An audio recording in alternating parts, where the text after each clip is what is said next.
Hello everybody, मैं हूं doctor नवीन कुमार यादव और आज हम डिस्कस करने के लिए जा रहे हैं टॉपिक जो है मेंस्ट्रुअल साइकिल। और हम कंप्लीट हिंदी में और इंग्लिश में हम आपको बताने की और आपको समझाने की कोशिश करेंगे।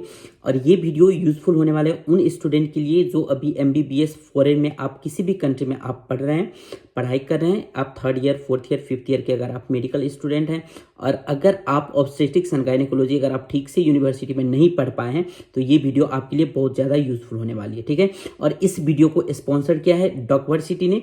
और ये डॉकवर्सिटी क्या है, तो ये है फॉरेन मेडिकल। अगर आप फॉरेन में अगर आप मेडिकल पढ़ने के लिए प्लान कर रहे हैं तो आप डॉकवर्सिटी के थ्रू आप किसी भी कंट्री में एडमिशन करवा सकते हैं और आप वो आप लोगों को प्रॉपरली गाइड करेंगे ईच बाय ईच स्टेप। ठीक है, तो चलिए अब फर्दर हम कोई भी टाइम वेस्ट ना करते हुए हम स्टार्ट करते हैं हम अपना टॉपिक जो है मेंस्ट्रुअल साइकिल। ठीक है, और सबसे पहले जब हम मेंस्ट्रुअल साइकिल जब हम पढ़ते हैं ना तो मेंस्ट्रुअल साइकिल में आपको सबसे पहले जो जानना होगा वो क्या है, वो है एचपीओ एक्सिस। अब ये एचपीओ एक्सिस क्या है, तो ये है hypothalamic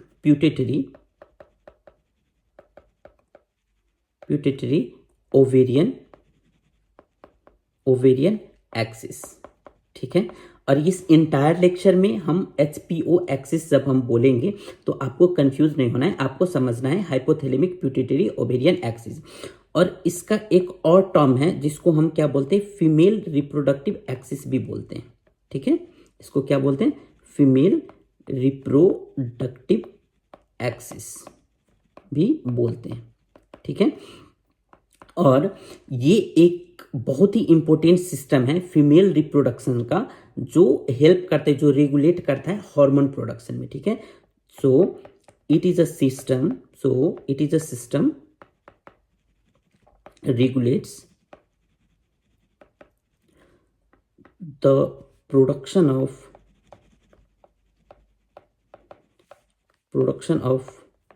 hormones that control female reproduction।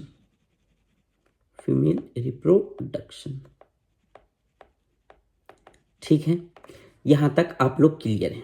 ठीक है, अब हम देख लेते हैं नेक्स्ट। हम बहुत बेसिक से जा रहे हैं तो आप लोग बिल्कुल भी कंफ्यूज मत होइए और बिल्कुल भी घबराइए मत। अगर आप इससे पहले कुछ नहीं भी पढ़े हैं तो भी ये लेक्चर जब आप कंप्लीट कर लेंगे, लास्ट तक जब आप देख लेंगे तो आप ऑलमोस्ट आपको पता चल जाएगा क्या है मेंस्ट्रुअल साइकिल और कैसे मेंस्ट्रुअल साइकिल होता है। ठीक है, तो ये जो आप इमेज अभी देख रहे हैं ये इमेज है किस चीज का, ये यूट्रस का इमेज है। ठीक है, और ये यूट्रस में बहुत ज्यादा लेयर्स होता है। ठीक है, जो 3 मोस्ट इंपोर्टेंट लेयर हैं वो क्या है, number 1 that is perimetrium outer layer of the uterus. ठीक है, ये मिडिल लेयर जो है इसको हम क्या बोलते हैं, मायोमेट्रियम। और ये जो इनर लेयर है इसको हम क्या बोलते हैं, इंडोमेट्रियम। ठीक है, और ये जो आप देख रहे हैं दोनों साइड ये क्या है, ओवेरी। और ये हो गई आपकी फेलोपियन ट्यूब। ठीक है, ये हो गया आपका सर्विक्स और ये हो गई आपकी वेजाइना। ठीक है, तो ये है बेसिक एनाटॉमी जो आपको यूट्रस के बेसिक एनाटॉमी आपको पता होना चाहिए। अब इंडोमेट्रियम में क्या है, इंडोमेट्रियम का जो लेयर्स है ना वहां पे 3 लेयर्स होता है। ठीक है, 3 इंपोर्टेंट लेयर्स होता है। नंबर 1 जिसको हम बोलते हैं कॉम्पैक्ट लेयर, जिसको हम क्या बोलते हैं, कॉम्पैक्ट लेयर। दूसरा है वो है ग्लैंडुलर लेयर। और तीसरा जो है वो है बेसल लेयर। ठीक है, तो ये तीनों हमको जानने की क्यों जरूरत है, इसलिए जरूरत है क्योंकि ड्यूरिंग मेंस्ट्रुएशन ना क्या होता है कि कॉम्पैक्ट लेयर और ग्लैंडुलर लेयर जो है ये इफेक्ट होता है। ठीक है, बेसल लेयर पे मेंस्ट्रुअल साइकिल में कोई भी इफेक्ट नहीं होता है। और कॉम्पैक्ट लेयर और ग्लैंडुलर लेयर को हम टुगेदर हम क्या बोलते हैं, फंक्शनल लेयर भी बोलते हैं। क्या बोलते हैं, फंक्शनल लेयर बोलते हैं। ठीक है, चलिए अब हम थोड़ा और डिटेल जान लेते हैं। अगर हम बात करें मेंस्ट्रुअल साइकिल की, तो मेंस्ट्रुएशन साइकिल जो है वो कहाँ से स्टार्ट होता है, ठीक है। तो मास्टर रेगुलेटर जो है मेंस्ट्रुअल साइकिल का, वो कौन सा ऑर्गन है हमारे बॉडी का, तो वो है हाइपोथैलेमस, ठीक है। तो हाइपोथैलेमस क्या है, हाइपोथैलेमस हायर सेंटर है, hypothalamus is a higher centre, ठीक है, that which plays role in menstrual cycle, which plays role in menstrual cycle, ठीक है। इसको हम क्या बोलते हैं, मास्टर रेगुलेटर भी बोलते हैं, ठीक है। इसको हम क्या बोलते हैं, मास्टर रेगुलेटर भी बोलते हैं, ठीक है। हम बहुत सिंपल लैंग्वेज में पढ़ा रहे हैं, अगर आप फर्स्ट टू लास्ट अगर आप ये लेक्चर देखेंगे तो बहुत यूजफुल होने वाला है आपके लिए, ठीक है। अब अगर हम लोकेशन की बात करें, तो लोकेशन क्या होता है हाइपोथैलेमस का, हाइपोथैलेमस ब्रेन में होता है, ये आपको पता है, ठीक है। पर ये कहां पर होता है, below the thalamus and above the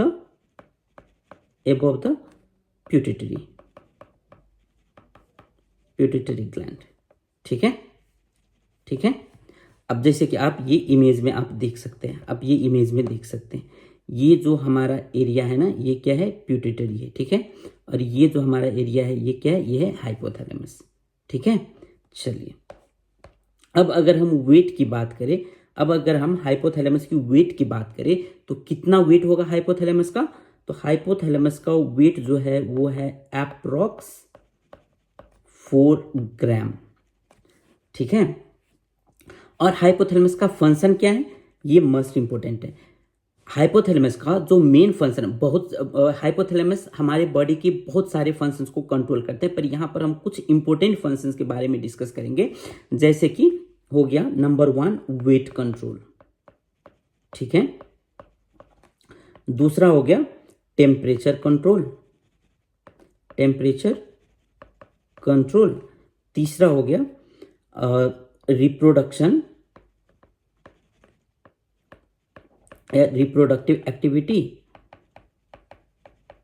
reproductive activity और सेक्सुअल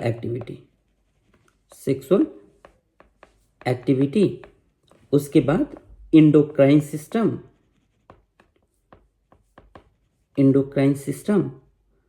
और ऑटोनमस नर्वस सिस्टम, ठीक है। इतनी फंक्शंस कंट्रोल करती हैं कौन, हाइपोथैलेमस, ठीक है। और हाइपोथैलेमस को भी, चलिए, हमारे बॉडी के बहुत सारे फंक्शन है जो हाइपोथैलेमस कंट्रोल करते हैं, बट हाइपोथैलेमस को भी एक कंट्रोल करता है। कौन है जो हाइपोथैलेमस को कंट्रोल करता है, तो वो है लिम्बिक सिस्टम, ठीक है। जितने भी इमोशंस वगैरह होता है ना, वो सारा कौन कंट्रोल करता है, लिम्बिक सिस्टम कंट्रोल करता है। मूड कौन कंट्रोल करता है, लिम्बिक सिस्टम कंट्रोल करता है, ठीक है। तो हाइपोथैलेमस को कौन कंट्रोल करता है, लिम्बिक सिस्टम, ठीक है। यहां तक क्लियर है आप लोग। चलिए, अब देखिए, ये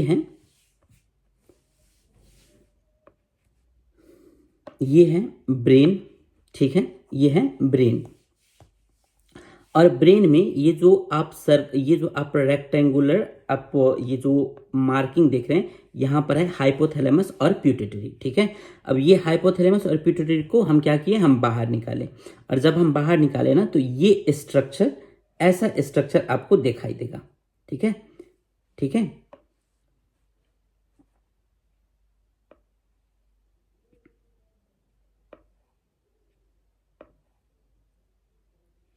ऐसा स्ट्रक्चर आपको दिखाई देगा।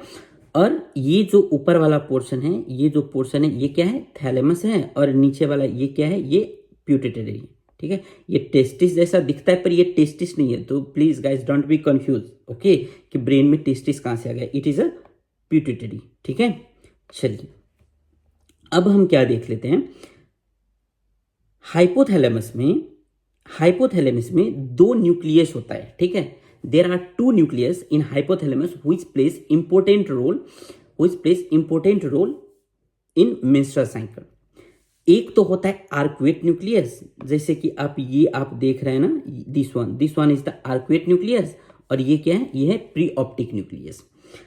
अगर आपको ये दोनों न्यूक्लियस में से कोई एक न्यूक्लियस अगर आपको याद रखना हो और आपको समझना हो, तो आप प्री ऑप्टिक न्यूक्लियस को चाहे तो आप भूल भी सकते हैं, बट आर्कुएट न्यूक्लियस को आप बिल्कुल भी नहीं भूल सकते, because arcuate nucleus plays very important role in the menstrual cycle, और प्री ऑप्टिक न्यूक्लियस क्या करती है, आर्कुएट न्यूक्लियस को सपोर्ट करती है। ठीक है, अब क्या हुआ, अब हम आर्कुएट न्यूक्लियस को यहां बाहर ले आए।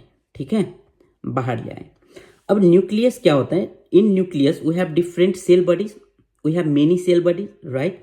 अब क्या होता है, ये न्यूक्लियस में जो आप ये देख रहे हैं ना, ये देख रहे हैं, ये क्या है, सेल बॉडी है, आर्कुएट न्यूक्लियस का सेल बॉडी है ये। ठीक है, अब आर्कुएट न्यूक्लियस जो है वो एक हार्मोन रिलीज करती है, जिस हार्मोन का नाम है GnRH। ठीक है, इसका नाम क्या है, GnRH, गोनाडोट्रोपिन रिलीजिंग हार्मोन, और sometime we called it gonadotropin releasing factor. ठीक है, तो नाउ गाइस, हाइपोथैलेमस कहाँ होता है, हाइपोथैलेमस ब्रेन में होता है। ठीक है, और हाइपोथैलेमस से कितने न्यूक्लियस होते हैं, 2 न्यूक्लियस होता है, एक होता है एक होता है आर्कुएट न्यूक्लियस और एक होता है प्री ऑप्टिक न्यूक्लियस। ठीक है, और आर्कुएट न्यूक्लियस से एक हार्मोन रिलीज होता है, उस हार्मोन का नाम क्या है, GnRH, गोनाडोट्रोपिन रिलीजिंग हार्मोन और गोनाडोट्रोपिन रिलीजिंग फैक्टर। ठीक है, चलिए यहां तक क्लियर है। अब क्या हुआ, ये GnRH, अब इस इमेज में देखिए, ये जो इमेज है ना, इसमें देखिए, यहां ये है हमारा हाइपोथैलेमस और यहां है GnRH। ठीक है, so hypothalamus secretes GnRH through arcuate nucleus. Okay, क्या होता है, हाइपोथैलेमस GnRH सीक्रेट करती है, बट कहां से, तो आर्कुएट न्यूक्लियस से। ठीक है, तो ये हाइपोथैलेमस है और ये है एंटीरियर प्यूटिटरी। अब क्या होता है, हाइपोथैलेमस से एंटीरियर प्यूटिटरी में एक वैस्कुलर कनेक्शन होता है। ठीक है, ये क्या होता है, वैस्कुलर कनेक्शन होता है, यह है vascular connection from hypothalamus to anterior pituitary. Guys, from hypothalamus to anterior pituitary, please mark my word. Okay, hypothalamus से प्यूटिटरी में क्या होता है, एक वैस्कुलर कनेक्शन होता है, और इस वैस्कुलर कनेक्शन के थ्रू क्या होता है, GnRH जो है ना, वो GnRH आता है कहां पे, एंटीरियर प्यूटिटरी में, और एंटीरियर प्यूटिटरी में आकर GnRH क्या करती है, तो एंटीरियर प्यूटिटरी में आकर GnRH एंटीरियर प्यूटिटरी में जो सेल होता है ना, उस सेल को क्या करते हैं, स्टिमुलेट करता है। ठीक है, और जब GnRH एंटीरियर प्यूटिटरी पे आकर एक्ट करेगा और एंटीरियर प्यूटिटरी के सेल को जब ये स्टिमुलेट करेगा, तो anterior pituitary will release 2 gonadotropin, that is FSH and LH। ठीक है, तो अब आपको पता चल गया कि FSH और LH कैसे आता है। तो चलिए एक बार हम क्विक रिवीजन कर लेते हैं। पहले तो ये हाइपोथैलेमस में होता है आर्कुएट न्यूक्लियस और preoptic nucleus. Arcuate nucleus से क्या होता है, GnRH, गोनाडोट्रोपिन रिलीजिंग फैक्टर और गोनाडोट्रोपिन रिलीजिंग हार्मोन रिलीज होती है, और GnRH एक्ट करती है कहां पे, एंटीरियर प्यूटिटरी में, और GnRH हाइपोथैलेमस से एंटीरियर प्यूटिटरी में किसके थ्रू आता है, तो स्पेशल कनेक्शन जो होता है, जो ब्लड वेसल्स होता है, उस ब्लड वेसल्स के थ्रू आती है। ठीक है, और एंटीरियर प्यूटिटरी पे आकर GnRH क्या करती है, एक्ट करती है, और एंटीरियर प्यूटिटरी की सेल को क्या करती है, स्टिमुलेट करता है। ठीक है, इतना होने के बाद एंटीरियर प्यूटिटरी क्या करती है, 2 हार्मोन रिलीज करती है वहां से, that is number 1 is FSH and number 2 is LH। ठीक है, यहां तक क्लियर है।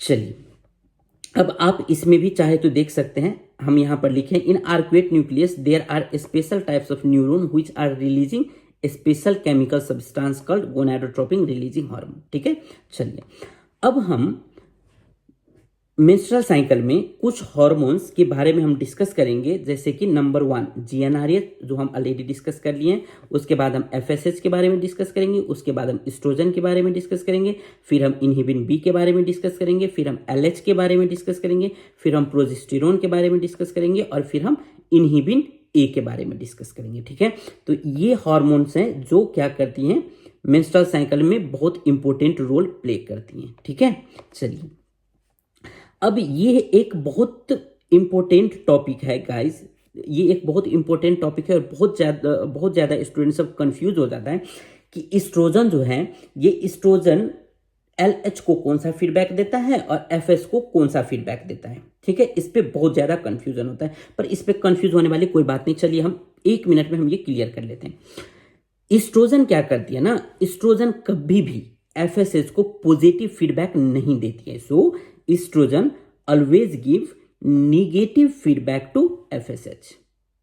Clear guys, estrogen always give negative feedback to FSH। ठीक है, और इस्ट्रोजन LH को भी निगेटिव फीडबैक, LH को भी पॉजिटिव फीडबैक नहीं देती है। ठीक है, बट एक कंडीशन है जहां पर इस्ट्रोजन क्या करते हैं, LH को पॉजिटिव फीडबैक देता है। ठीक है, तो estrogen usually, please mark my word, estrogen usually give negative feedback to LH, usually, okay, but estrogen also give positive feedback to LH, but when, जब इस्ट्रोजन का level more than 200 picogram within 48 hours अगर हो जाए तो फिर क्या होगा, oestrogen जो है वो LH को कौन सा फीडबैक देगा, पॉजिटिव फीडबैक देगा, और फिर जाकर LH सर्ज होगा। ठीक है, और LH सर्ज क्या होता है अभी हम थोड़ी देर में पढ़ेंगे। ठीक है, तो आप ये क्लियर हो गए कि estrogen always give negative feedback to FSH, estrogen usually give negative feedback to LH, but when estrogen level is more than 200 picogram within 48 hours, then estrogen starts giving positive feedback to LH, and after that what will happen, LH surge will happen। ठीक है, यहां तक आप clear हैं। चलिए अब हम देख लेते हैं प्रोजेस्टेरोन। प्रोजेस्टेरोन, जब प्रोजेस्टेरोन हाई कंसंट्रेशन में होंगे ना, तो प्रोजेस्टेरोन भी क्या करेगा, निगेटिव फीडबैक देगा, किसको, FSH और LH दोनों को। ठीक है, और testosterone always give negative feedback to FSH and LH, and prolactin also has negative feedback to GnRH। और जब प्रोलैक्टिन लेवल इंक्रीज होगा ना, तो क्या होगा, हमारा FSH और LH जो है वो डिक्रीज हो जाएगा। ठीक है, तो अब आप मुझे इस स्लाइड में बताइए नाउ, अगर अभी आप मुझे इस स्लाइड में बताइए कि इस्ट्रोजन या कोई भी हार्मोन FSH और LH को पॉजिटिव फीडबैक देता है? नहीं, इस्ट्रोजन देती है एक बार, कब, जब इस्ट्रोजन का लेवल 200 पिकोग्राम से ज्यादा हो जाए तो बस क्या होता है, एक बार पॉजिटिव फीडबैक देता है। ठीक है, बाकी सभी जगह पे इस्ट्रोजन निगेटिव फीडबैक देता है, FSH को भी LH को भी। प्रोजेस्टेरोन भी निगेटिव फीडबैक देता है, FSH को भी और LH को भी। टेस्टोस्टेरोन हमेशा निगेटिव फीडबैक देता है, FSH को भी और LH को भी। ठीक है, यहां तक क्लियर है आप लोग। चलिए अब हम थोड़ा और सिंपल कर देते हैं आप लोगों के लिए। इस्ट्रोजन जो है ना, इस्ट्रोजन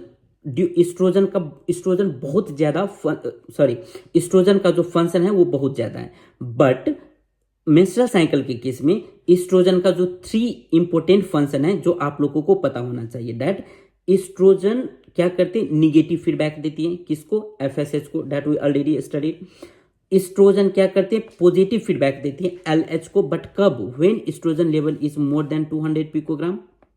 ठीक है, और इस्ट्रोजन एक और काम करती है, वो क्या करते हैं, यूट्रेराइन प्रोलिफरेशन करती है। ठीक है, यानी कि यूट्रस को रेडी करती है। ठीक है, ऐसे ही प्रोजेस्टेरोन का भी कुछ फंक्शन है मेंस्ट्रुअल साइकिल के रिगार्ड्स में। प्रोजेस्टेरोन क्या करती है, निगेटिव फीडबैक देती है LH को। ठीक है, और प्रोजेस्टेरोन क्या करते हैं, इंडोमेट्रियम को ये प्रिपेयर करती है।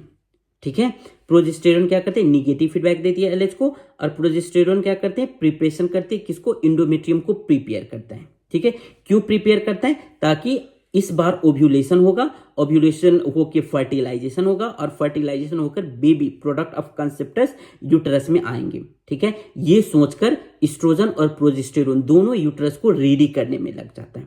ठीक है, और यूटेराइन प्रोलिफरेशन मतलब यूटरस को रेडी करना, और इंडोमेट्रियम को प्रिपरेशन कौन करता है, प्रोजेस्टेरोन करते हैं। ठीक है, चलिए now guys tell me one more thing that is very important, what is the average length of menstrual cycle. Menstrual cycle का एवरेज लेंथ जो है वो कितना होता है, तो मेंस्ट्रुअल साइकिल का एवरेज लेंथ जो है वो है 28 डेज।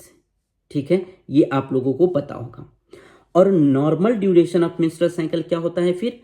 अगर 21 टू 35 डेज का साइकिल अगर किसी भी फीमेल को है तो इसको हम क्या कंसीडर करेंगे? Normal duration of menstrual cycle, यानी कि नॉर्मल मेंस्ट्रुएशन हम कंसीडर करेंगे। यानी कि अगर किसी भी फीमेल को, अगर कोई फीमेल आपके क्लिनिक में आती हैं और वो आपको बोलती हैं doctor I am having 21 days of menstrual cycle और 22 days of menstrual cycle, I am getting menstruation with in 21 days और 22 डेज और 23 डेज, तो आपको क्या कंसीडर करना है कि ये नॉर्मल है।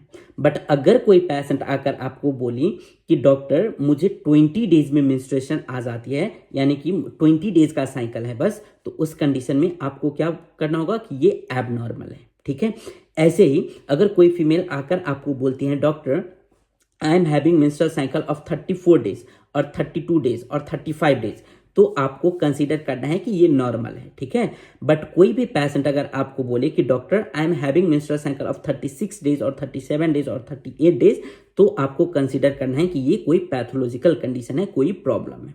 ठीक है, ठीक है, ये आप लोग क्लियर हो गए। चलिए अब ये देख लीजिए थोड़ा, मेंस्ट्रुअल साइकिल का ना कुछ फेजेस होते हैं। ठीक है, मेंस्ट्रुअल साइकिल का जो main important, there are 4 important phases of menstrual cycle, but we will discuss here of 5 phases. Okay, अब नंबर 1 वी हैव 1 निमोनिक्स, एक निमोनिक्स है जो है एम्पीमेओला। ठीक है, actually it is not A, it is ischemic phase. Okay, MP is M understand for menstruation, it means menstrual phase. P understand for proliferative phase, and O understand for ovulatory phase, and L understand for luteinizing phase.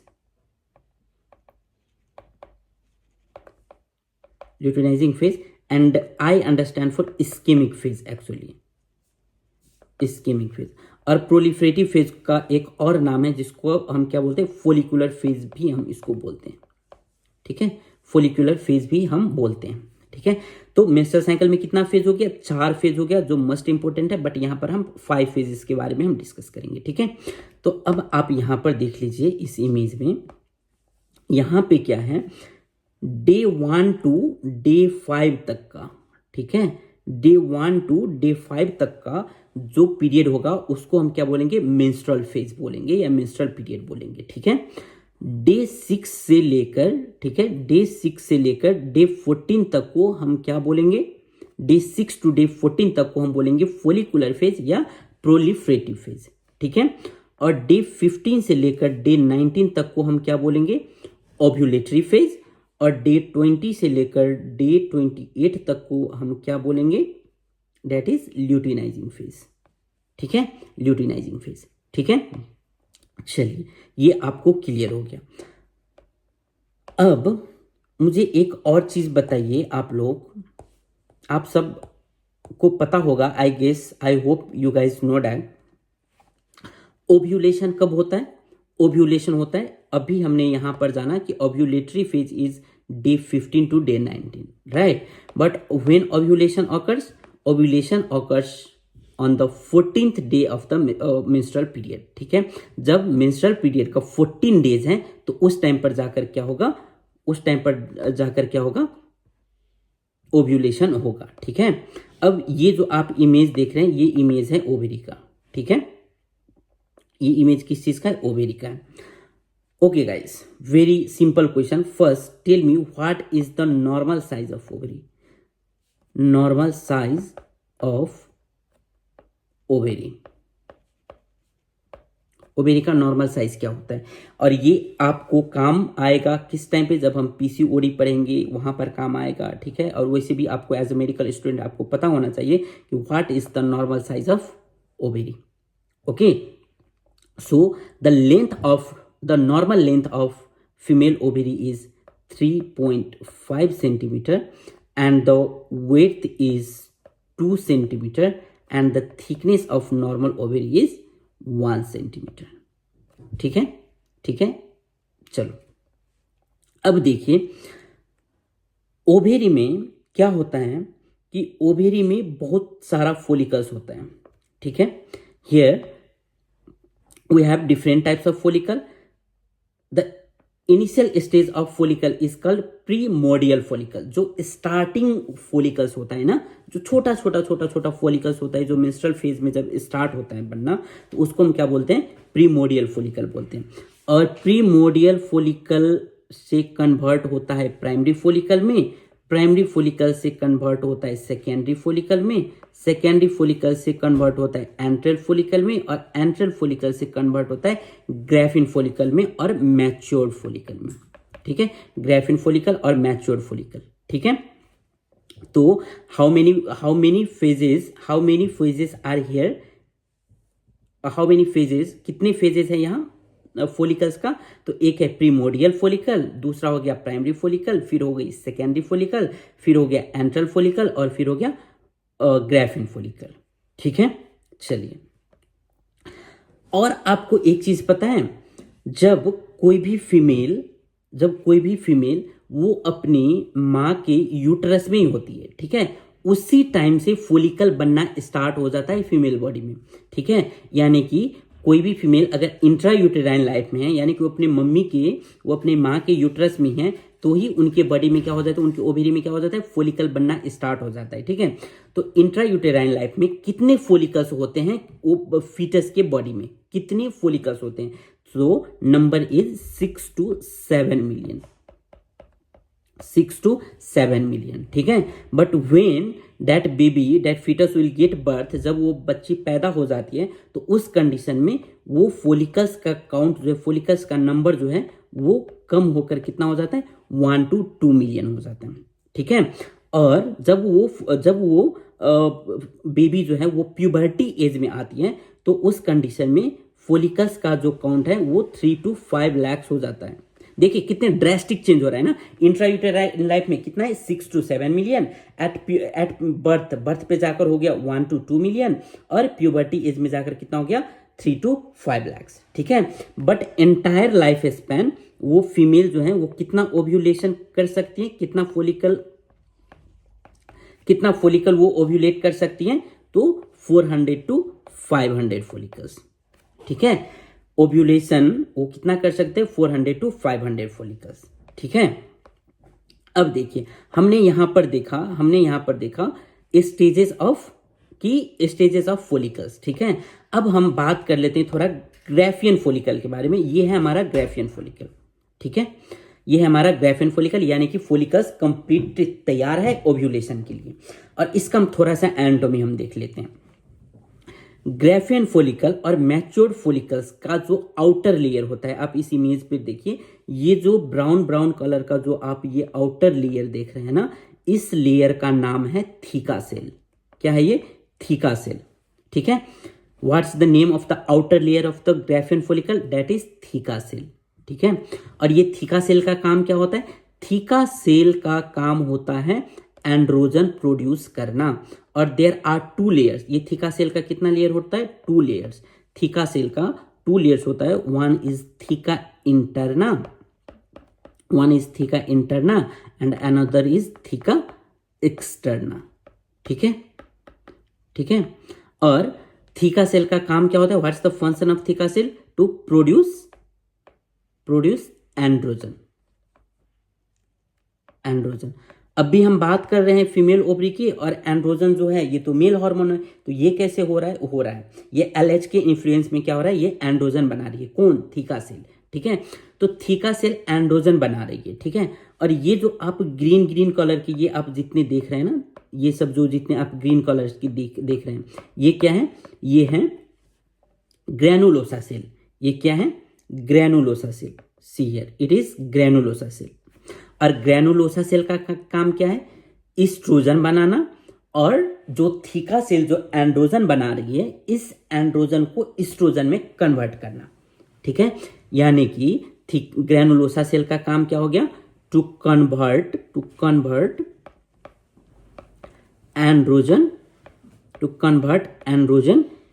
Into estrogen. ठीक है, androgen को estrogen में convert करे. किसके through androgen को estrogen में convert करिए? तो वो है एरोमेटाइजेशन. ठीक है, एरोमेटाइज करके क्या करेंगे?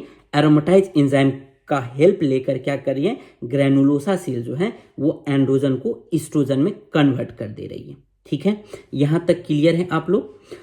और जो हमारा ओवम है ना, जो oocyte है, वो oocyte का ये जो आप येलो कलर का आप ये पोर्शन जो देख रहे हैं ना, अभी हम इसको ब्लू कलर से करते हैं। ये जो येलो येलो आप देख रहे हैं, ये क्या है, ये है जोना प्लियोशिडा। ठीक है, ये जोना प्लियोशिडा का काम क्या होता है, ये जोना प्लियोशिडा का काम होता है पोलीस्पर्मिया होने से रोकना, पोलीस्पर्मिया होने से रोकना। यानी कि अगर एक स्पर्म अगर ओवम में इंटर कर जाए तो क्या करती है जोना प्लियोशिडा, आउटर लेयर को पूरा कवर कर देती है, जिसकी वजह से क्या होता है, बाहर का और स्पर्म जो ओवम को टच करेगी वो एंटर नहीं कर पाएंगे। ठीक है, अगर 2 या 3 स्पर्म अगर एक बार एंटर कर लिया तो क्या हो जाएगा, जो बच्चा जो है, कोई भी फीमेल 3, 4, 5 जितने स्पर्म इंटर करेंगे ना उतने बच्चा वो पैदा करेगी। ठीक है, तो इसीलिए क्या होता है कि एक बार में एक ही बच्चा होने के लिए जोना प्लियोशिडा क्या करते हैं, जब एक स्पर्म, जैसे कि ये स्पर्म आकर पहले इंटर कर गया तो जोना प्लियोशिडा क्या करते हैं, वो आउटर लेयर को पूरा कवर कर देते हैं, जिसकी वजह से ओवम सेफ होता है, जिसमें कोई दूसरा स्पर्म इंटर नहीं कर पाती है। ठीक है, ठीक है, यहां तक क्लियर है आप लोग।